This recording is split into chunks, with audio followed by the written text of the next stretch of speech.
순이는 강남 아파트 현관문을 마지막으로 닫았습니다.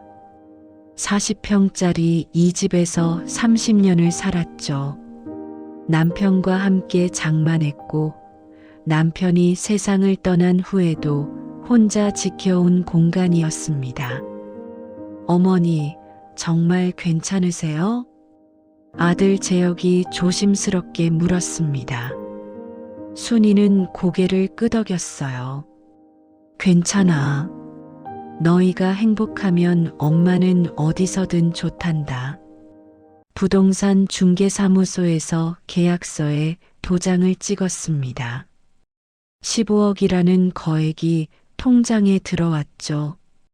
순이는 그 돈으로 아들 부부에게 30평 신혼집을 사줬습니다. 7억이었어요. 며느리 혜진의 얼굴이 환하게 밝아졌습니다. 어머니, 정말 감사합니다.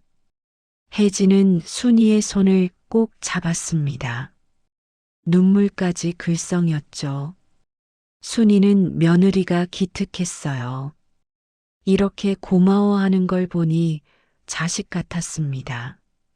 남은 돈 2억으로는 자신이 살 원룸을 샀습니다.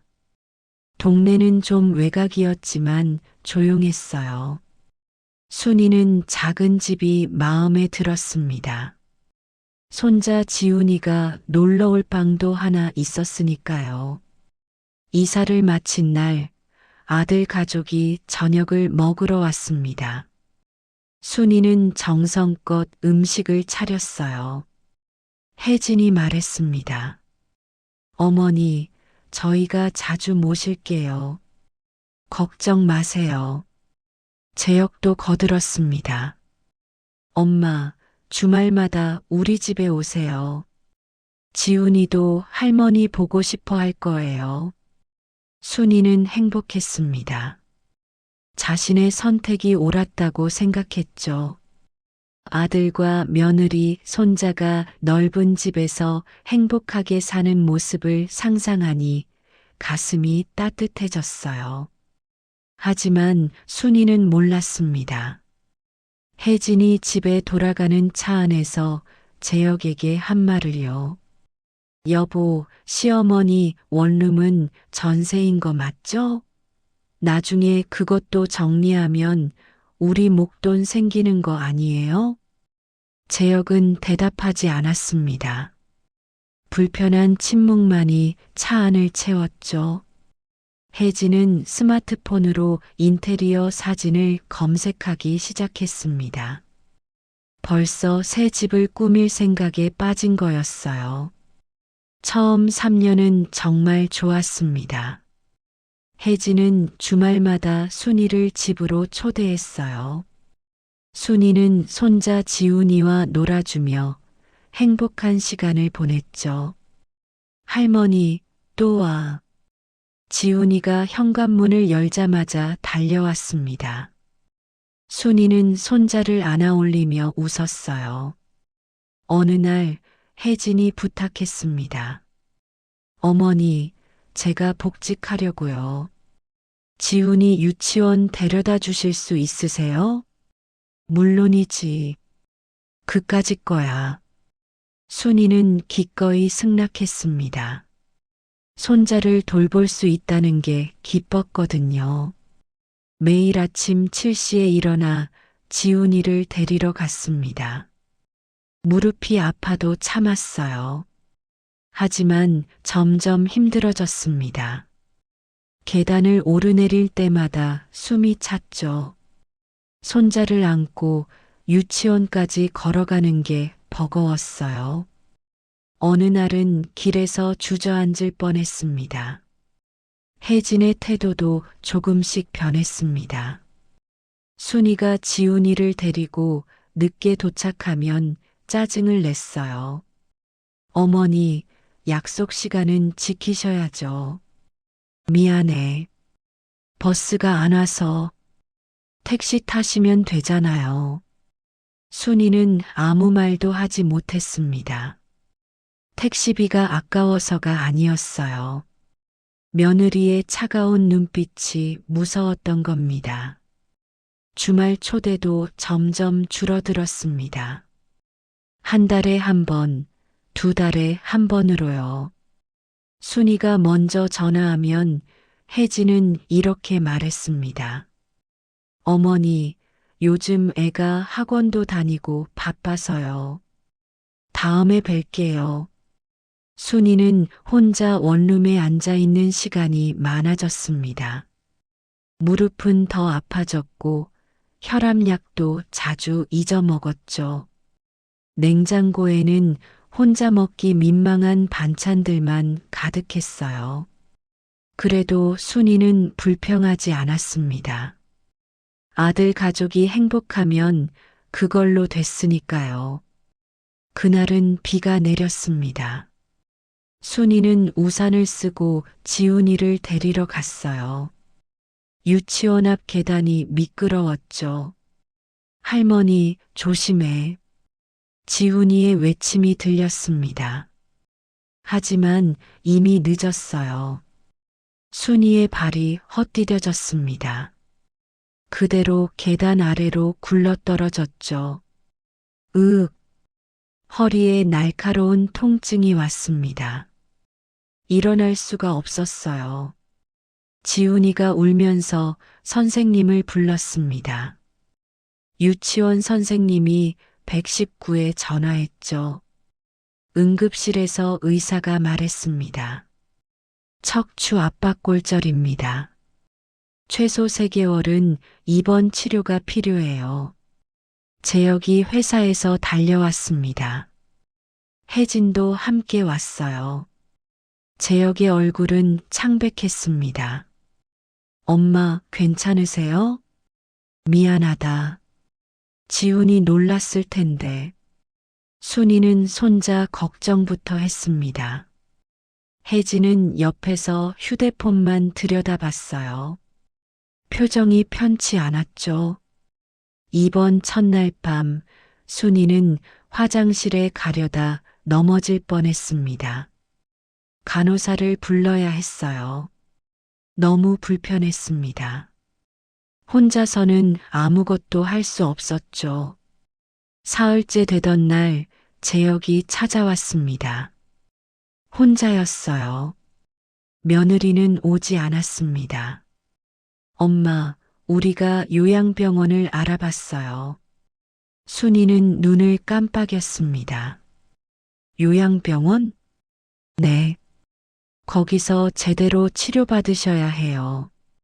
재활 프로그램도 있고 간호사들이 24시간 케어해주고요. 재혁의 목소리는 떨렸습니다. 순이는 아들의 눈을 봤어요. 아들은 시선을 피했죠. 엄마 혼자 계시면 위험하잖아요. 우리도 회사 다녀야 하고.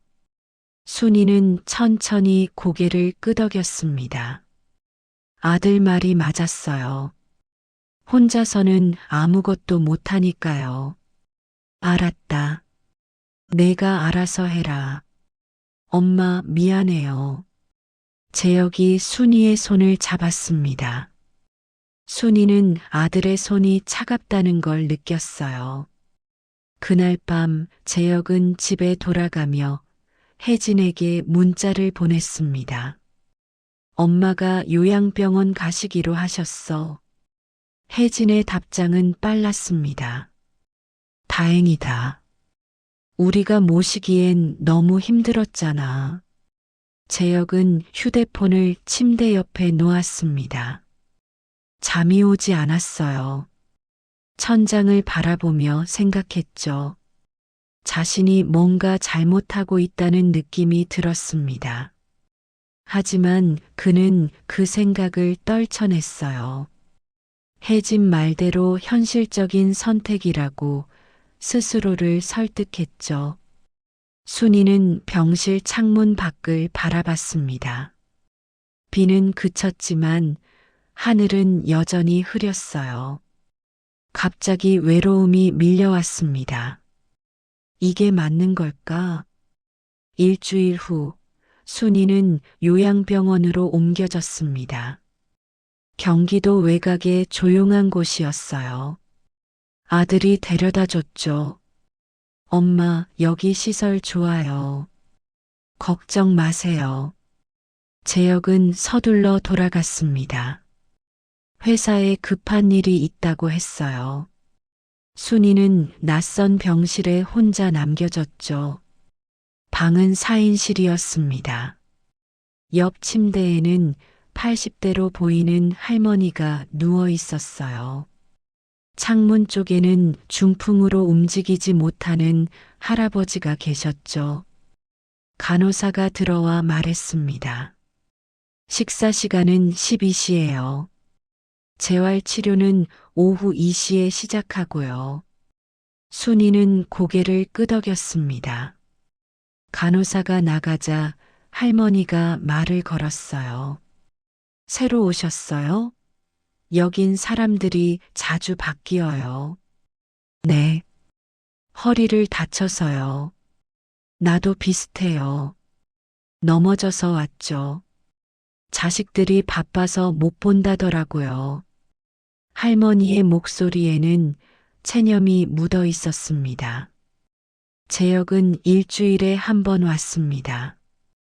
혜진은 두 번째 방문 때부터 오지 않았어요. 한 달이 지났습니다. 순이는 재활치료를 열심히 받았어요. 빨리 나아서 집에 가고 싶었거든요. 허리는 조금씩 좋아졌습니다. 어느 날 재혁이 병문안을 왔습니다.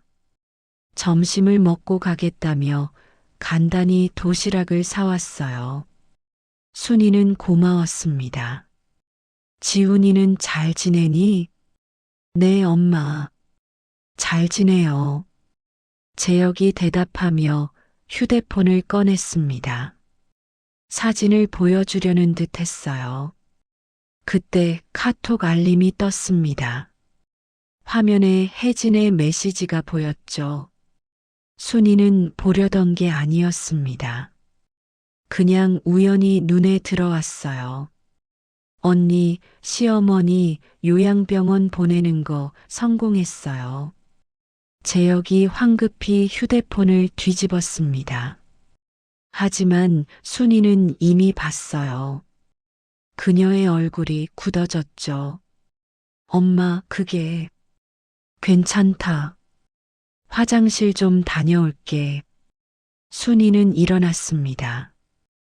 허리가 아팠지만 참았어요. 화장실 칸에 들어가 문을 잠갔죠. 손이 떨렸습니다. 성공했다는 단어가 머릿속을 맴돌았어요. 자신을 여기 보낸 게 계획이었다는 뜻일까요? 순이는 10분 뒤에 나왔습니다. 재혁은 어색하게 웃으며 말했어요. 엄마, 제가 회사 가봐야 해서요. 다음 주에 또 올게요. 그래. 조심히 가거라. 순이의 목소리는 평소와 같았습니다. 재혁은 안도한 듯 서둘러 나갔죠. 아들이 떠나자 순이는 침대에 누웠습니다. 천장을 바라봤어요. 눈물이 날 것 같았지만 참았습니다. 옆 침대 할머니가 조용히 말했습니다. 딸이 보낸 문자 봤어요? 순이는 대답하지 않았습니다. 여긴 다 그래요. 자식들이 바쁘다고 힘들다고. 우릴 여기 두고 가죠. 할머니의 말이 가슴에 박혔습니다. 순이는 눈을 감았어요. 하지만 잠은 오지 않았죠. 그날 밤 순이는 결심했습니다. 더 알아봐야겠다고요. 진실이 무엇인지 확인해야 한다고 생각했습니다. 점심시간 순이는 옆 침대 할머니와 이야기를 나눴습니다. 할머니, 여기 오신 지 얼마나 되셨어요? 1년쯤 됐나? 처음엔 3개월만 있는다더니 계속 미루더라고요. 할머니의 딸은 한 달에 한 번 왔다고 했습니다. 용돈도 제대로 안 주고요. 할머니는 쓸쓸하게 웃었어요. 늙으면 짐이 되나 봐요. 우리 같은 사람들은. 순이는 가슴이 철렁했습니다. 혹시 자신도 그렇게 될까봐 두려웠어요. 그날 오후 재혁의 휴대폰으로 전화가 왔습니다. 순이에게 급한 서류가 필요하다고 했어요. 재혁이 저녁에 들르겠다고 했죠. 재혁은 7시쯤 도착했습니다. 피곤한 얼굴이었어요. 서류를 꺼내며 말했습니다. 엄마, 여기 사인 좀 해주세요. 건강보험 관련 서류예요. 순이가 서류를 보는 동안 재혁의 휴대폰이 울렸습니다. 회사 전화였어요. 재혁이 복도로 나갔죠. 여보세요? 네, 과장님. 순이는 혼자 남았습니다. 재혁의 휴대폰이 침대 위에 놓여 있었어요. 화면이 켜져 있었죠. 카톡 알림이 또 떴습니다. 혜진이었어요. 순이는 보지 말아야 한다고 생각했습니다. 하지만 손은 이미 휴대폰을 짚고 있었어요. 화면을 열었습니다. 혜진과 시댁 언니의 대화였죠. 언니, 시어머니 요양병원 보내는 거 성공했어요. 이제 애 봐달라는 소리 안 들어도 되고 병문안도 한 달에 한 번만 가면 되잖아요. 순이의 손이 떨렸습니다. 하지만 다음 메시지는 더 충격적이었어요. 솔직히 우리 집에서 모시기엔 너무 불편하고 냄새도 나고 그 돈으로 지훈이 영어 유치원 보낼 거예요. 순이는 숨이 막혔습니다. 냄새가 난다고? 자신이 냄새가 났다는 말인가요? 손가락이 떨리며 위로 스크롤했습니다. 더 많은 대화가 있었어요. 그리고 나중에 시어머니 돌아가시면 그 원룸 정리해서 전세금이라도 받아야죠. 어차피 우리가 집 사준 건데 그 정도는 당연한 거 아니에요? 순이는 휴대폰을 놓았습니다. 손이 너무 떨려서 제대로 잡을 수가 없었어요. 복도에서 재혁의 목소리가 들렸습니다. 전화를 끝내고 들어오는 것 같았죠. 순이는 재빨리 휴대폰을 원래 자리에 놓았습니다. 엄마, 오래 기다리셨죠? 재혁이 들어왔습니다. 순이는 평소처럼 웃었어요. 하지만 속은 무너지고 있었죠. 아니야. 서류 다 봤어. 순이는 사인을 했습니다. 손글씨가 평소와 달리 흔들렸어요. 재혁은 눈치채지 못했죠. 엄마, 저 먼저 갈게요. 혜진이가 저녁 준비했대요. 그래. 가거라. 재혁이 나간 뒤 순이는 침대에 그대로 앉아 있었습니다. 움직일 수가 없었어요. 전세금을 받겠다고? 순이는 웃음이 나왔습니다. 쓴웃음이었죠. 그들은 몰랐어요. 그 원룸이 전세가 아니라는 걸요. 그날 밤 순이는 잠을 이루지 못했습니다. 혜진의 카톡 내용이 머릿속을 떠나지 않았어요. 냄새가 난다고 했지. 순이는 자신의 옷을 맡아봤습니다. 노인 냄새가 나는 걸까요? 그녀는 샤워를 하고 왔는데도 불안했어요. 돌아가시면 원룸 정리하겠다고. 이 말이 더 아팠습니다. 자신이 죽기를 기다리는 것처럼 들렸거든요. 옆 침대 할머니가 잠꼬대를 했습니다. 미선아, 엄마 데리러 와. 할머니도 자식을 기다리고 있었어요. 순이는 눈을 감았습니다. 눈물이 흘렀죠. 다음 날 아침 순이는 달라졌습니다. 간호사가 놀랄 정도였어요. 어머니, 오늘 표정이 밝으시네요? 그래요? 기분이 좋아서요. 순이는 웃었습니다. 진짜 웃음은 아니었어요. 하지만 간호사는 몰랐죠. 점심시간 순이는 병원 로비로 내려갔습니다. 공중전화가 있었죠. 오래된 친구에게 전화를 걸었어요. 여보세요? 명수가 나야. 순이야. 어떻게 지내? 명숙은 30년 지기 친구였습니다. 그리고 변호사였어요. 순이는 조용히 말했죠. 명수가 너한테 부탁이 있어. 무슨 일인데? 순이는 자신의 상황을 설명했습니다. 큰 집을 팔아 아들에게 집을 사준 것, 요양병원에 오게 된 것, 그리고 혜진의 카톡 내용까지요. 명숙은 한참 침묵했습니다. 그리고 말했어요. 순이야, 증여 취소 소송을 할 수 있어. 증여 취소? 응. 내가 준 집을 다시 돌려받을 수 있다는 거야. 특히 노인 유기나 부양 의무 불이행이 있으면 가능해.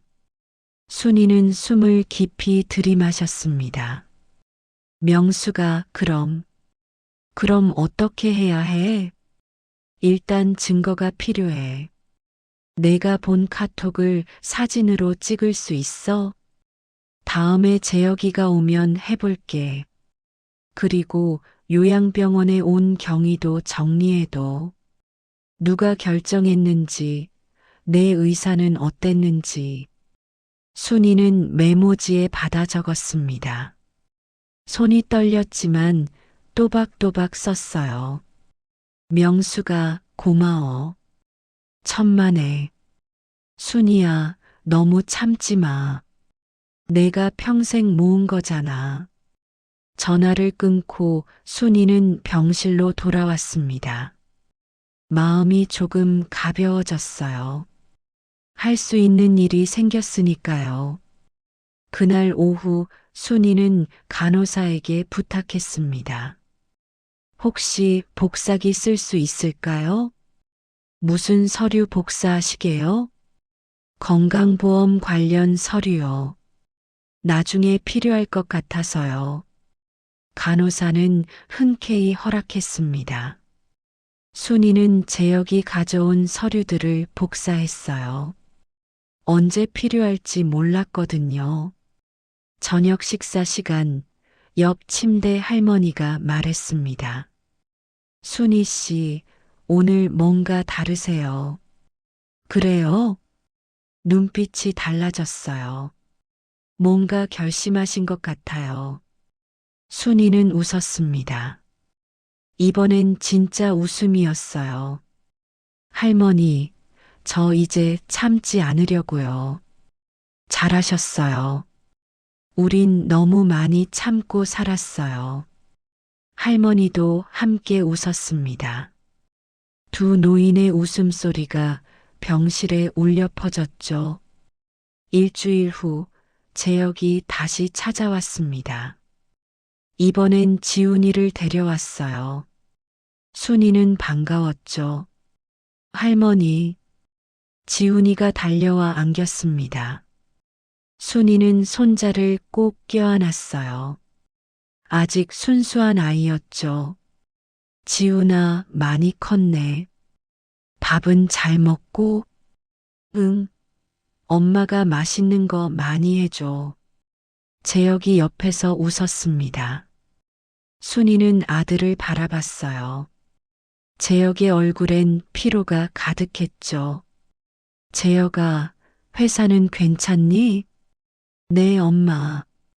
요즘 프로젝트가 좀 바빠서요. 재혁이 가방에서 과일을 꺼냈습니다. 사과와 배였어요. 순이는 고맙다고 했죠. 지훈아, 아빠랑 저기 자판기에서 음료수 뽑아올까? 응. 재혁과 지훈이가 복도로 나갔습니다. 순이는 기다렸어요. 이번에도 재혁의 휴대폰이 침대 위에 놓여 있었거든요. 손이 떨렸습니다. 하지만 해야 했어요. 순이는 휴대폰을 집었죠. 비밀번호가 걸려 있었습니다. 순이는 생각했어요. 재혁의 생일? 아니었습니다. 지훈이 생일을 눌렀죠. 빅 마이너스. 화면이 풀렸습니다. 순이는 빠르게 카톡을 열었어요. 혜진과의 대화창을 찾았죠. 손가락을 위로 움직였습니다. 지난번에 봤던 내용이 나왔어요. 순이는 자신의 오래된 휴대폰을 꺼냈습니다. 찰칵, 찰칵. 사진을 찍었어요. 손이 떨려서 몇 번 다시 찍어야 했죠. 더 위로 올렸습니다. 다른 대화도 있었어요. 여보, 시어머니 원룸 명의가 누구예요? 엄마 이름으로 돼 있을 거야. 전세금은 2억 정도 될 거고. 그럼 나중에 우리가 받을 수 있는 거죠? 그렇게 되겠지. 순이는 이 대화도 찍었습니다.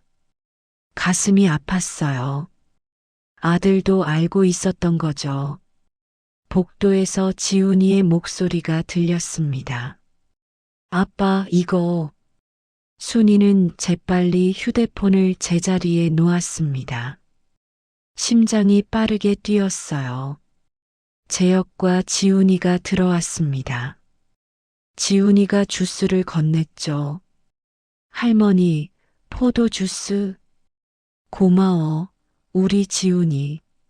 순이는 평소처럼 웃었습니다. 재혁은 아무것도 눈치채지 못했어요. 30분쯤 지나자 재혁이 일어났습니다. 엄마, 저희 가봐야 해요. 지훈이 학원 시간이라서요. 그래. 조심히 가거라. 지훈이가 손을 흔들었습니다. 할머니, 다음에 또 올게. 그래, 잘 가라. 둘이 떠나자 순이는 침대에 주저앉았습니다. 온몸에 힘이 빠졌어요. 하지만 해냈습니다. 증거를 확보했죠. 그날 저녁 순이는 명숙에게 전화했습니다. 명숙아, 사진 찍었어. 잘했어. 이메일로 보낼 수 있어? 이메일이 뭐니? 명숙은 웃었습니다. 그럼 내가 주말에 갈게. 사진 보여줘. 고마워, 명숙아. 순이야, 이제 시작이야. 준비해야 할 게 더 있어. 순이는 고개를 끄덕였습니다. 옆 침대 할머니가 물었어요. 순이 씨, 무슨 통화하셨어요? 할머니, 저 곧 여기서 나갈 것 같아요. 퇴원하시게요? 네. 그리고 제 인생도 되찾을 거예요. 할머니는 순이의 손을 잡았습니다. 부럽네요. 전 이미 늦었지만 순이 씨는 할 수 있을 거예요. 순이는 할머니의 손을 꼭 잡았습니다. 따뜻했어요. 둘은 한참 동안 말없이 앉아 있었죠. 창밖으로 석양이 지고 있었습니다. 순이는 생각했어요. 이제 새로운 아침이 올 거라고요. 주말 오후 명숙이 요양병원에 찾아왔습니다. 깔끔한 정장 차림이었어요. 손에는 서류 가방을 들고 있었죠. 순이야, 오랜만이다. 명숙아. 두 친구는 꼭 껴안았습니다. 명숙의 눈에 눈물이 맺혔어요. 야, 여기서 이러고 있으면 안 되지. 내가 이럴 사람이 아니잖아. 명수가 앉아. 천천히 얘기하자. 둘은 병실 한쪽 상담실로 자리를 옮겼습니다. 조용한 공간이었어요. 명숙이 노트북을 꺼냈죠. 사진 먼저 보자. 순이는 떨리는 손으로 휴대폰을 건넸습니다. 명숙은 사진들을 하나하나 확인했어요. 표정이 점점 굳어졌죠. 이건 정말 심하네. 내가 냄새가 나나 봐. 순이의 목소리가 떨렸습니다. 명숙이 순이의 손을 잡았어요. 순이야, 넌 냄새 안 나. 그 여자가 인간성이 없는 거지. 명숙은 노트북에 사진을 옮겼습니다. 그리고 설명하기 시작했어요. 일단 증여 취소 소송은 충분히 가능해. 이 카톡 내용이 결정적이야. 정말 이렇게 부양 의무를 회피하려는 의도가 명확하면 달라. 게다가 내 재산을 노리고 있잖아. 순이는 천천히 고개를 끄덕였습니다. 그런데 명수가 한 가지 말 안 한 게 있어. 뭔데? 내 원룸. 전세가 아니야. 매매야. 명숙의 눈이 커졌습니다. 뭐? 그럼 혜진이 착각한 거네? 응. 재혁이도 모르는 것 같아. 내가 따로 말 안 했거든. 명숙은 웃음을 터뜨렸습니다. 이거 완전히 역전이잖아. 순이야, 그 집 지금 시세가 얼마야? 모르겠어. 2억 주고 샀는데. 명숙이 노트북으로 검색했습니다. 잠시 후 말했어요. 지금은 3억 5천 정도 하네. 그 동네가 많이 올랐어. 순이는 놀랐습니다. 1억 5천이나 올랐다니요. 명수가 그럼 어떻게 하면 돼? 일단 증여 취소 소송을 준비하자. 아들에게 준 집을 돌려받는 거야. 명숙이 서류를 꺼냈습니다. 여기 위임장이야. 서명해줘. 내가 내 변호사로 소송을 진행할게. 순이는 펜을 들었습니다. 손이 떨렸어요. 정말 아들을 상대로 소송을 해야 하는 걸까요? 명수가 나 이래도 되는 걸까? 명숙이 진지한 얼굴로 말했습니다. 넌 평생 참고 살았어. 남편 일찍 보내고 혼자 아들 키우고 큰 집까지 팔아서 아들 집 사줬잖아. 넌 충분히 했어.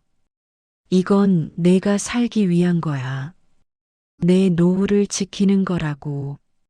재혁이한테도 교훈이 될 거야. 순이는 눈물을 닦았습니다. 그리고 서명했어요. 또박또박 자신의 이름을 썼죠. 명숙이 서류를 챙기며 말했습니다. 2주 후에 소장 접수할게. 그 전에 내가 할 일이 있어. 뭔데? 퇴원해. 혼자 걸을 수 있으면 나와. 집으로 돌아가야 해. 집? 응. 내 원룸 말이야. 거기가 내 집이잖아. 순이는 생각했습니다. 맞아요. 그곳이 자신의 집이었죠. 알았어. 담당이한테 얘기해 볼게. 그리고 순이야. 명숙이 진지하게 말했습니다. 재혁이나 혜진이한테는 아무 말도 하지 마. 소장 접수되면 그때 알게 될 거야. 알았어. 두 친구는 다시 껴안았습니다. 명숙이 떠난 후 순이는 창밖을 바라봤어요. 하늘이 맑았습니다. 오랜만에 보는 푸른 하늘이었죠. 순이는 깊게 숨을 들이마셨어요. 이제 시작이구나. 그녀는 주먹을 꽉 쥐었습니다. 떨림은 이제 없었어요. 대신 단단한 결심만이 남아 있었죠. 그날부터 순이는 퇴원 준비를 시작했습니다. 재활 치료도 더 열심히 받았어요. 걷는 연습을 반복했죠. 사흘 후 재혁에게서 전화가 왔습니다. 엄마, 이번 주말에 갈게요. 재혁아, 얘기할 게 있어. 엄마 퇴원하기로 했다. 전화 너머로 침묵이 흘렀습니다. 한참 후 재혁이 말했어요. 엄마, 아직 일러요. 병원에서 더 계셔야. 아니야. 의사 선생님이 괜찮다고 하셨어. 그래도 집에서 혼자 계시면 위험하잖아요. 순이는 잠시 망설였습니다. 그리고 단호하게 말했어요. 재혁아, 엄마는 환자가 아니야. 그냥 좀 다쳤을 뿐이지. 알겠습니다. 주말에 가서 얘기해요. 재혁의 목소리가 차가워졌습니다. 순이는 전화를 끊었어요. 토요일 재혁이 혜진과 함께 왔습니다.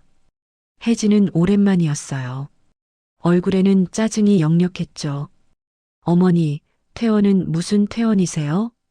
혜진이 따지듯 물었습니다. 순이는 침착하게 대답했어요. 내 몸은 내가 안단다. 혼자 사시면서 또 넘어지시면 어떡하시려고요? 그건 내일이야. 순이의 목소리가 단단했습니다. 혜진은 재혁을 쳐다봤어요. 여보, 뭐라고 좀 하세요. 재혁이 힘없이 말했습니다. 엄마, 정 그러시면 우리 집에서 같이 사실래요? 순이는 잠시 재혁을 바라봤습니다. 아들의 눈에는 미안함이 있었어요. 하지만 진심은 아니었죠. 혜진의 얼굴이 굳어진 것만 봐도 알 수 있었습니다. 아니야. 엄마는 엄마 집으로 갈 거야. 알겠습니다. 재혁은 더 이상 말하지 않았습니다. 혜진은 팔짱을 끼고 창밖만 바라봤어요. 어색한 침묵이 흘렀습니다. 30분쯤 지나자 혜진이 일어났죠. 우린 갈게요. 지훈이 학원 시간이에요. 그래, 가거라. 둘이 떠나자 옆 침대 할머니가 말했습니다. 며느리분 표정이 안 좋던데요. 할머니, 괜찮아요. 이제 곧 끝날 테니까. 순이는 창밖을 바라봤습니다. 구름이 천천히 흘러가고 있었어요. 순이도 곧 이곳을 떠날 거였죠. 일주일 후면 새로운 시작이 기다리고 있었습니다. 퇴원날 아침, 순이는 일찍 일어났습니다. 명숙이 짐을 받아 트렁크에 실었습니다. 순이는 조수석에 올라탔어요. 낯설었죠. 3개월 만에 타보는 승용차였습니다. 차는 경기도 외곽을 벗어나 서울로 향했습니다. 창밖 풍경이 빠르게 지나갔어요. 순이는 그것들을 가만히 바라봤죠. 순이야, 재혁이한텐 뭐라고 했어? 퇴원한다고만 했어. 어디 가는지는 안 말했고. 잘했어. 혼자 있는 시간이 필요해. 40분쯤 달렸을까요? 차가 익숙한 동네에 들어섰습니다. 순이의 원룸이 있는 곳이었어요. 다 왔다. 명숙이 차를 세웠습니다. 낡은 빌라 앞이었죠. 순이는 천천히 내렸어요. 지팡이를 짚고 계단을 올랐습니다. 3층까지 오르는 게 힘들었습니다. 숨이 찼어요. 하지만 순이는 쉬지 않고 올랐죠. 천천히 해, 순이야. 명숙이 뒤에서 짐을 들고 따라왔습니다. 현관문 앞에 섰습니다. 순이는 가방에서 열쇠를 꺼냈어요. 손이 떨렸죠. 열쇠를 구멍에 넣고 돌렸습니다. 찰칵. 문이 열렸습니다. 3개월 만에 돌아온 집이었어요. 어서 들어가. 명숙이 등을 떠밀었습니다. 순이는 현관을 넘어섰죠. 집 안에는 먼지가 쌓여 있었습니다. 공기도 탁했어요. 하지만 순이에겐 가장 편안한 공간이었습니다. 일단 환기부터 하자. 명숙이 창문을 열었습니다. 시원한 바람이 들어왔어요. 순이는 소파에 앉았죠. 명숙아, 물 좀 줄래? 그래. 잠깐만. 명숙이 부엌으로 갔습니다. 수도꼭지를 틀었어요. 물이 나오는데 시간이 좀 걸렸죠. 순이야, 냉장고 비었네. 장 봐야겠다. 나중에 할게. 순이는 집안을 둘러봤습니다. 남편 사진이 그대로 있었어요. 책장도 작은 식탁도 제자리에 있었죠. 집이구나. 순이는 눈물이 났습니다. 참았던 게 터져 나왔어요. 명숙이 달려와 안아줬죠. 순이야, 울어. 참지 마. 명숙아, 내가 왜 이렇게 됐을까? 내 잘못이 아니야. 넌 최선을 다했어. 둘은 한참을 그렇게 있었습니다. 순이가 진정되자 명숙이 물었어요. 오늘은 내가 여기 있을까? 아니야. 혼자 있고 싶어. 그래. 그럼 내일 아침에 올게. 장 봐올 거 있으면 문자 보내.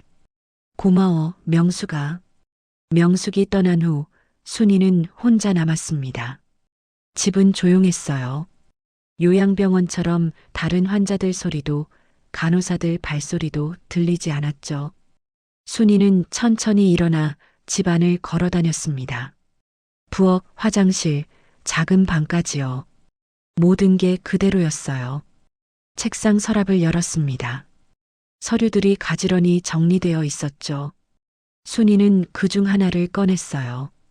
부동산 등기부등본이었습니다. 명의는 자신의 이름이었어요. 순이는 그것을 가만히 바라봤죠. 혜진아, 넌 몰랐겠지. 이게 내 거라는 걸. 순이는 서류를 다시 넣었습니다. 그리고 남편 사진 앞에 섰어요. 여보, 제가 돌아왔어요. 이제 싸울 거예요. 제대로요. 사진 속 남편은 여전히 웃고 있었습니다. 순이도 따라 웃었어요. 2주 후 판결날 명숙의 법률사무소에서 준비가 시작됐습니다. 순이는 소장을 천천히 읽었어요. 명숙아, 이게 정말 가능해? 응. 증거가 충분해. 혜진의 카톡, 요양병원 입원 경위. 다 있잖아. 명숙이 자신 있게 말했습니다. 순이는 오래 생각하다 고개를 끄덕였어요. 해야 해. 이대로는 안 돼. 소장이 접수됐습니다. 일주일 후 재혁에게서 전화가 왔어요. 엄마, 법원에서 소장이 왔어요. 증여 취소 소송이라니 이게 무슨 소리예요? 재혁의 목소리가 떨렸습니다. 순이는 침착하게 대답했어요. 재혁아, 진정하고 얘기하자. 1시간 후 재혁과 혜진이 집으로 찾아왔습니다. 둘 다 얼굴이 새하였어요. 엄마, 이게 대체 뭡니까? 재혁이 소장을 흔들며 물었습니다. 순이는 차분히 말했죠. 재혁아, 엄마가 너희한테 물어볼 게 있어. 엄마가 요양병원에 간 게 너희가 원한 거지? 재혁의 얼굴이 굳었습니다. 순이는 휴대폰을 꺼냈어요. 혜진아, 내가 시댁 언니한테 보낸 카톡? 엄마가 봤어. 혜진이 창백해졌습니다. 순이는 휴대폰을 재혁에게 건넸죠. 재혁이 사진을 보더니 얼굴이 굳어졌어요. 이게 뭐야, 혜진아? 냄새가 난다고? 돌아가시면 원룸 정리한다고? 혜진은 대답하지 못했습니다. 순이가 계속 말했어요. 재혁아, 엄마는 평생 너 하나만 보고 살았어. 큰 집 팔아서 너 집 사줬지. 근데 엄마가 아프니까 짐이 됐구나. 냄새나는 짐. 순이의 목소리가 떨렸습니다. 그리고 등기부등본을 꺼냈어요. 재혁아, 엄마 원룸이 전세인 줄 알았지? 이거 봐. 매매야. 엄마가 2억 주고 산 거야. 재혁이 서류를 보더니 얼굴이 하얘졌습니다. 혜진이 벌떡 일어났어요. 그럼 우리가 받을 전세금은 없다는 거예요? 순이는 혜진을 똑바로 바라봤습니다. 처음부터 내가 받을 건 하나도 없었어. 재혁이 무릎을 꿇었습니다. 엄마, 제발요. 그 집 없으면 우리 어떡해요. 재혁아, 지훈이 얘기는 꺼내지 마. 그 애를 핑계로 엄마를 요양병원에 보냈잖아. 혜진이 재혁의 팔을 잡고 일어섰습니다. 여보, 가요. 소용없어요. 어머니, 후회하실 거예요. 문이 쾅 닫혔습니다. 순이는 소파에 주저앉았어요. 온몸에서 힘이 빠졌죠. 휴대폰이 울렸습니다. 명숙이었어요. 순이야, 괜찮아? 모르겠어, 명숙아. 순이야, 넌 잘하고 있어.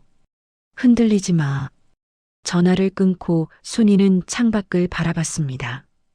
이제 정말 시작이었어요. 거실은 침묵에 잠겼습니다. 재혁은 휴대폰을 꼭 쥔 채 멍하니 앉아 있었어요. 혜진은 손톱을 물어뜯고 있었죠. 재혁아. 순이가 조용히 불렀습니다. 엄마 원룸이 전세인 줄 알았지? 재혁이 고개를 들었어요. 순이는 서랍에서 서류를 꺼냈죠. 이게 뭔지 아니? 등기부등본이었습니다. 재혁이 받아들었어요. 눈으로 훑어보더니 얼굴이 굳어졌죠. 이게 매매예요? 그래. 엄마가 2억 주고 산 거야. 전세가 아니야. 혜진이 벌떡 일어났습니다. 그럼 우리가 받을 수 있는 전세금은 없다는 거예요? 순이는 혜진을 똑바로 바라봤어요. 처음부터 내가 받을 건 하나도 없었어. 혜진의 얼굴이 빨개졌습니다. 하지만 더 이상 아무 말도 하지 못했어요. 재혁이 손으로 얼굴을 감쌌습니다. 엄마, 저희가 정말 잘못했습니다. 재혁아, 엄마는 내가 미운 게 아니야. 순이의 목소리가 부드러워졌습니다. 하지만 엄마도 살아야 해. 엄마 인생도 소중하단다. 엄마, 제가 너무 못났습니다. 재혁의 눈에서 눈물이 흘렀습니다. 순이는 아들을 보며 가슴이 아팠어요. 하지만 흔들리지 않았죠. 재혁아, 엄마가 큰 집 팔았을 때 기억나니? 네. 그때 그 집이 얼마였는지 아니? 재혁은 고개를 저었습니다. 15억이었어. 지금은 더 올랐겠지. 재혁이 숨을 멈췄습니다. 엄마가 너희한테 7억 집을 사줬어. 나머지 8억 중에 2억으로 이 집을 샀고 6억은 어디 갔을까?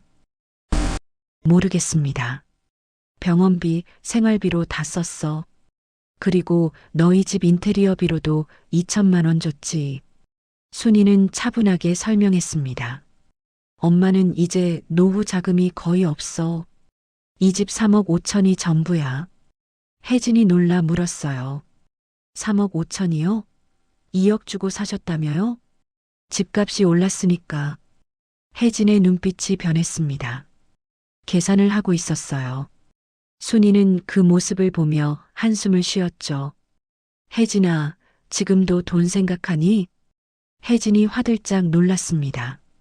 아, 아니에요. 거짓말하지 마. 내 눈빛 봤어. 순이는 일어났습니다. 지팡이를 짚고 창문 쪽으로 걸어갔어요. 너희가 준 집으로 돌아가라. 엄마. 재혁이 일어났습니다. 엄마, 소송 취하해 주세요. 제가 잘못했어요. 앞으로 잘할게요. 재혁아. 순이는 아들을 돌아봤습니다. 넌 혜진이 말대로 할 거야.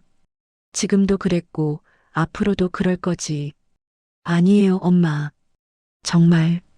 재혁아, 엄마는 이미 결정했어. 변호사한테 다 맡겼고. 순이의 목소리는 단호했습니다. 재혁은 무릎을 꿇었어요. 엄마, 제발요. 그 집 없으면 우리 어떡해요. 지훈이는요? 지훈이 얘기는 꺼내지 마. 순이의 목소리가 차가워졌습니다. 그 애를 핑계로 엄마를 요양병원에 보냈잖아. 애 학원 시간 때문에 바쁘다고. 재혁은 더 이상 말할 수 없었습니다. 혜진이 일어나 재혁의 팔을 잡았어요. 여보, 가요. 소용없어요. 혜진의 목소리에는 분노가 섞여 있었습니다. 재혁을 문 쪽으로 끌고 갔죠. 어머니, 후회하실 거예요. 혜진이 돌아서며 쏘아붙였습니다. 순이는 대꾸하지 않았어요. 문이 쾅 닫혔습니다. 계단을 내려가는 발소리가 멀어졌죠. 순이는 소파에 주저앉았습니다. 온몸에서 힘이 빠졌어요. 떨리는 손으로 물을 마셨죠. 이제 정말 시작이구나. 순이는 창밖을 바라봤습니다. 구름이 빠르게 흘러가고 있었어요. 폭풍 전의 고요 같았죠. 명숙의 사무실에 재혁의 답변서가 도착했습니다. 순이는 긴장한 얼굴로 서류를 읽었어요. 재혁 측은 증여 취소 사유가 부족하다고 주장했죠. 재판 일주일 전 재혁이 찾아왔습니다. 혼자였어요. 얼굴이 수척했죠. 엄마, 혜진이랑 이혼하기로 했어요. 법정에서 제가 증언하겠습니다. 제 잘못이었다고요. 순이는 놀랐습니다. 아들이 변한 것 같았어요. 재판날 법정은 긴장감으로 가득했습니다. 요양병원 의사가 증인으로 나왔어요. 원고는 집에서도 치료 가능한 상태였습니다. 하지만 보호자가 강력히 원하셔서 입원하셨죠. 다음으로 김할머니가 증인석에 섰습니다. 떨리는 목소리로 말했어요. 순이 씨는 매일 창밖만 바라보셨어요. 가족이 오기만 기다리셨죠. 냄새가 난다는 말을 들었다며 우셨어요. 법정이 숙연해졌습니다. 2주 후 판결이 내려졌습니다. 판사가 망치를 두드렸어요. 피고는 원고에게 서울시 강동구 소재 아파트를 반환하라. 원고의 청구를 인용한다. 순이는 눈물을 흘렸습니다. 이긴 거였어요. 명숙이 순이를 꼭 껴안았죠. 복도에서 재혁이 기다리고 있었습니다. 엄마, 죄송합니다. 정말 죄송합니다. 재혁아, 넌 이제 어떻게 살 거니? 전세 구했어요. 지훈이랑 둘이 살 거예요. 제대로 살고 싶어요. 순이는 오래 생각했습니다. 재혁아, 엄마도 시간이 필요해. 조금만 기다려줘. 한 달 후, 순이는 아파트 열쇠를 받았습니다. 3년 만에 돌아온 집이었어요. 명숙과 함께 문을 열었죠. 명숙아, 이게 내 집이야? 응, 내 집이야. 햇살이 거실에 쏟아져 들어왔습니다. 따뜻했어요. 일주일 후 재혁이 지훈이를 데리고 찾아왔습니다. 할머니, 순이는 손자를 안았어요. 재혁은 조심스럽게 말했죠. 엄마, 몸은 좀 어때요? 괜찮아. 허리도 많이 좋아졌어. 순이는 아들을 바라봤습니다. 재혁아, 가끔 지훈이 데리고 와. 할머니가 보고 싶을 테니까. 엄마, 정말요? 응. 하지만 천천히. 지훈이가 순이를 올려다 봤습니다. 할머니, 우리 자주 올 거예요. 순이는 손자를 꼭 안았습니다. 따뜻했어요. 둘이 떠난 후 순이는 창밖을 바라봤습니다. 저녁 노을이 아름다웠어요. 명숙에게서 전화가 왔습니다. 순이야, 저녁 먹었어? 아직. 같이 먹을래? 응, 지금 갈게. 순이는 부엌으로 가서 저녁을 준비했습니다. 칼질을 하며 흥얼거렸어요. 오랜만에 노래가 나왔죠. 이제 내 인생이야. 순이는 생각했습니다. 그리고 웃었어요. 진짜 웃음이었죠. 이제 시작이었습니다. 자신만의 인생이요. 6개월이 흘렀습니다. 가을이 왔어요. 아파트 단지에 은행나무 잎이 노랗게 물들었죠. 순이는 아침마다 단지를 산책했습니다. 허리도 많이 좋아졌어요. 지팡이 없이도 걸을 수 있었죠. 순이 씨, 안녕하세요. 같은 동에 사는 이웃이 인사했습니다. 순이는 환하게 웃으며 답했어요. 안녕하세요. 이웃들과 친해졌습니다. 경로당에도 나가기 시작했어요. 오랜만에 사람들과 어울렸죠. 순희 씨, 화투 치러 가실래요? 좋아요. 순희는 웃으며 경로당으로 향했습니다. 할머니들이 반갑게 맞아줬어요. 집에는 변화가 많았습니다. 거실에 새 소파를 놓았어요. 주방에는 새 식탁도 들여놓았죠. 가장 큰 변화는 작은 방이었습니다. 순이는 그 방을 손자 방으로 꾸몄어요. 지훈이가 주말에 자고 갈 수 있도록요. 책상도 놓고 장난감도 샀습니다. 지훈이가 좋아하는 공룡 인형도 있었어요. 토요일 오후 초인종이 울렸습니다. 재혁과 지훈이었어요. 할머니, 지훈이가 뛰어들어왔습니다. 이젠 매주 왔죠. 지훈아, 오늘은 뭐하고 놀까? 할머니, 공룡 봐요. 새로 샀어요. 지훈이가 신난 얼굴로 장난감을 보여줬습니다. 순이는 손자와 함께 놀아줬어요. 재혁은 부엌에서 저녁 준비를 도왔습니다. 엄마, 제가 할게요. 너 요리할 줄 알아? 요즘 배우고 있어요. 지훈이 먹여야 하니까. 순이는 아들을 바라봤습니다. 많이 달라졌어요. 표정도 밝아졌고 눈빛도 살아있었죠. 재혁아, 회사는 어때? 좋아요. 요즘 일이 재밌어요. 그래. 다행이다. 저녁 식사 시간이었습니다. 세 사람이 식탁에 둘러앉았어요. 잘 먹겠습니다.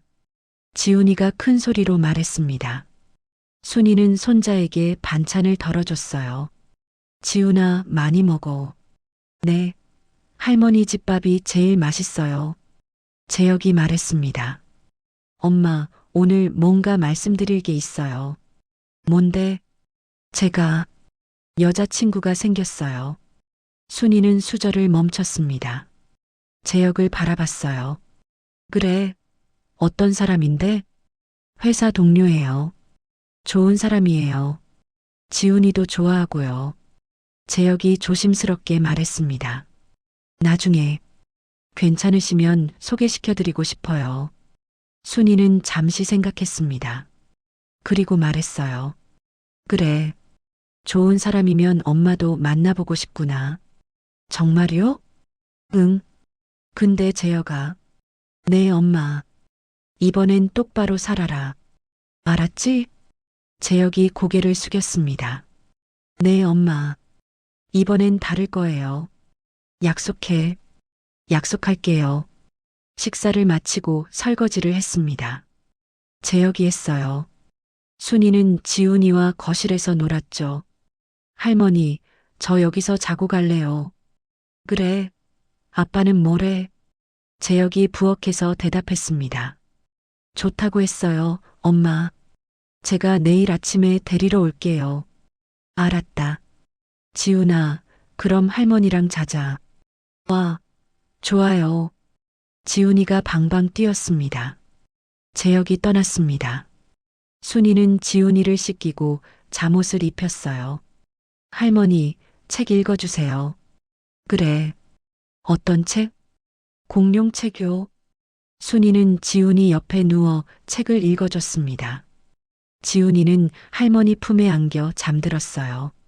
순이는 잠든 손자를 바라봤습니다. 작고 소중한 생명이었죠. 이 아이는 다르게 클 거야. 순이는 생각했습니다. 사랑받으며 자랄 거라고요. 순이는 조심스럽게 일어났습니다. 거실로 나와 창밖을 바라봤어요. 밤하늘에 별이 빛나고 있었습니다. 순이는 남편을 생각했어요. 여보, 보고 있어요? 우리 잘 살고 있어요. 창문에 비친 자신의 모습이 보였습니다. 주름진 얼굴이었지만 눈빛은 밝았어요. 휴대폰이 울렸습니다. 명숙이었어요. 순이야, 잠 안 자? 지훈이가 자고 가서 지금 재웠어. 그래, 좋겠다. 할머니 노릇 제대로 하네. 응, 행복해, 명수가. 나도 내가 행복해 보여서 좋아. 잠시 침묵이 흘렀습니다. 명숙이 말했어요. 순이야, 넌 용감했어. 정말로. 명수가, 내가 없었으면 못했어. 아니야. 내가 한 거야. 순이는 미소 지었습니다. 명수가 고마워. 평생 고마울 거야. 우리 평생 친구잖아. 전화를 끊고 순이는 소파에 앉았습니다. 남편 사진을 바라봤어요. 여보, 제가 이겼어요. 제 인생을 되찾았어요. 사진 속 남편이 웃고 있었습니다. 순이도 따라 웃었어요. 거실은 고요했습니다. 하지만 외롭지 않았어요. 이제 이곳은 순이의 집이었으니까요. 진짜 집의 주인이 된 기분이었습니다. 순이는 눈을 감았습니다. 마음이 평온했어요. 오랜만에 느끼는 평화였죠. 내일은 지훈이와 공원에 가기로 했습니다. 은행나무 아래서 사진도 찍을 거예요. 그 다음 주에는 명숙과 여행을 가기로 했죠. 제주도였어요. 순이의 돈으로요. 이제 순이에게는 미래가 있었습니다. 자신만의 미래가요. 순이는 미소 지으며 일어났습니다. 침실로 향했어요. 편안한 잠을 잘 수 있을 것 같았죠. 문을 닫기 전 순이는 다시 한번 집안을 둘러봤습니다. 내 집. 순이는 작게 중얼거렸습니다. 그리고 웃었어요. 정말로, 진짜로 자신의 집이었습니다.